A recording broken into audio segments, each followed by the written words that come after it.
Hello, movie lovers. Welcome to my YouTube channel. जैसा कि आपने टाइटल में पढ़ ही लिया होगा, the best Hindi movie that I have watched. और मैं ऐसा क्यों बोल रहा हूँ वो मैं आपको थोड़ी देर में समझाने की कोशिश करूँगा।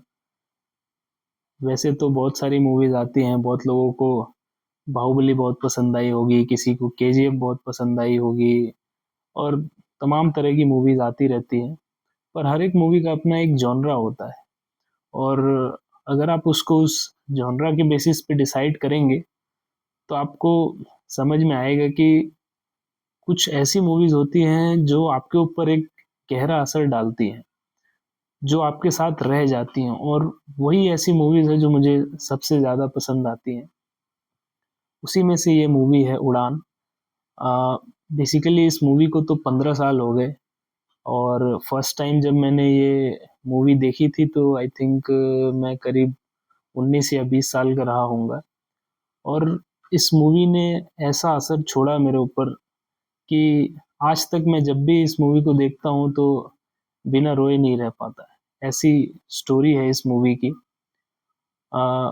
बेसिकली मूवी शुरू ऐसे होती है कि रोहन जो इसमें मेन कैरेक्टर है, जो प्रोटैगनिस्ट है, वो बोर्डिंग स्कूल में पढ़ता है अपने फैमिली से दूर। और कई सालों से उसके फैमिली वाले उससे मिलने भी नहीं आए हैं, और वो बोर्डिंग स्कूल में मतलब कह सकते हैं कि बिगड़ चुका है, और बहुत सारी बदमाशियां करता है। एक ऐसी ही कुछ ऐसी बदमाशी वो करता है कि उसको उस बोर्डिंग स्कूल से एक्सपेल कर दिया जाता है। तो एक्सपेल करने के बाद फिर वो जब अपने घर लौटता है तो घर पे उसके जो फादर उसके मिलते हैं, जो बहुत ही अब्यूसिव फादर है, जिसका रोल रोनित रॉय ने प्ले किया है। और अगर आप मूवी देखेंगे तो आपको समझ में आएगा कि क्या रोल प्ले किया है उन्होंने। अगर मेरे हाथ में होता तो मैं उनको ऑस्कर ही दे देता। इतना बढ़िया रोल प्ले किया है उन्होंने। और जो उन्होंने एक्सेंट पकड़ा है, हल जो जो कि मूवी जमशेदपुर में शूट हुई है, और जो जमशेदपुर का एक्सेंट उन्होंने पकड़ा है वो लाजवाब है। मतलब अपने आप में देखने वाली बात है कि कैसे उन्होंने उस चीज को अपनी एक्टिंग में उतारा है। तो रोहन जब घर आता है तो उसको पता चलता है कि उसका एक छोटा भाई भी है, क्योंकि जितने दिन वो बोर्डिंग स्कूल में रहा है तो उसके फादर ने एक दूसरी शादी भी कर ली थी, और उनका एक बच्चा भी है, और वो भी डिवोर्स हो चुका है। तो बेसिकली इसमें रोनित रॉय अकेले रहते हैं, और उनका एक छोटा बेटा उनके साथ रहता है। तो जब रोहन घर आता है तो उसको ये नए तरीके सीखने में बहुत परेशानी होती है। उसके फादर बहुत स्ट्रिक्ट रहते हैं।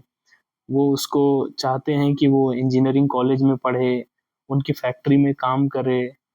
बट रोहन जो है, रोहन एक राइटर बनना चाहता है। तो राइटर हो गया या फिर ऐसी चीजें, आपको पता ही है, अ, हमारा जो समाज है उसमें उसको ज्यादा प्रोत्साहन नहीं दिया जाता है। तो ऐसा ही केस उसके घर पे भी था। और मूवी ऐसे ऐसे बढ़ती है कि वो आपको बांध के रखती है, वो आपको पूरी तरह से रोहन के लाइफ में ले जाती है। फिल्म में एक सीन है जहाँ पे रोहन और उसके अंकल, जो कि रोनित रॉय के छोटे भाई रहते हैं, जो फादर के छोटे भाई रहते हैं मूवी में, वो रोहन और वो तीनों पार्क में बैठे रहते हैं। और अंकल जो है वो आइस ब्रेक करने के लिए, मीन्स फादर के सामने ये बात रखने के लिए कि रोहन राइटर बनना चाहता है, ऐसे ही बोलते हैं कि भैया हम रोहन की एक पोयम क्यों नहीं सुनते। और रोहन वो पोयम बोलता है। लिटरली इतनी इतनी अच्छी पोयम रहती है कि अगर आप वो मूवी देखोगे और सुनोगे तो आपको लगेगा कि वाह क्या लिखा है इसने। बट उस पोयम पे जो रिएक्शन रहता है रोनित रॉय का, वो देख के आपका दिल टूट जाएगा। इस तरह का उनका रिएक्शन रहता है। तो इसी तरह से धीरे धीरे मूवी आगे बढ़ती है। कमिंग ऑफ एज मूवी है। कमिंग ऑफ एज आप अगर जॉनरा में देखें तो और भी कई सारी मूवीज हैं। लक्ष्य मूवी देखी होगी आपने, ऋतिक रोशन की। वेकअप सिड है रणबीर कपूर की। बेसिकली ऐसी मूवीज होती हैं जो प्रोटैगनिस्ट धीरे धीरे आगे बढ़ता है, अपने आप को समझता है वो क्या करना चाहता है, उसको क्या करना चाहिए, ऐसी टाइप की मूवीज है। और मूवी का एंड आते आते लिटरली आप फ्रस्ट्रेट हो जाएंगे कि ये किस तरह का फादर है और मतलब वो एक्चुअली चाहता क्या है। हालांकि वो भी अपने लाइफ में काफी परेशान रहते हैं, अकेले रहते हैं, तो मूवी उस चीज को भी दर्शाती है कि केवल और केवल फादर का फॉल्ट नहीं है, सिचुएशन भी कुछ ऐसे हैं। बट देन मेजरली आपको ये समझ में आएगा कि फॉल्ट फादर की थिंकिंग में ही है। लास्ट में जो मूवी का क्लाइमैक्स सीन है वो तो इतना बढ़िया है कि वो मैं आपको नहीं बताऊंगा, आप वो मूवी देखो। और मूवी देख के अगर आपको अच्छा लगे तो कमेंट्स में ज़रूर बताएं मेरे को कि मेरा सजेशन आपको कैसा लगा। और अगर आपने ऑलरेडी मूवी देख ली है तो भी मुझे लिख के बताएं कि आपको मूवी कैसी लगी थी, या फिर मेरा जो एनालिसिस है मूवी का, ये एक ऑल टाइम बेस्ट मूवी है इस जॉनरा में जो आपको अंदर से हिला देती है। तो क्या ये मेरा रिव्यू सही है? Thank you.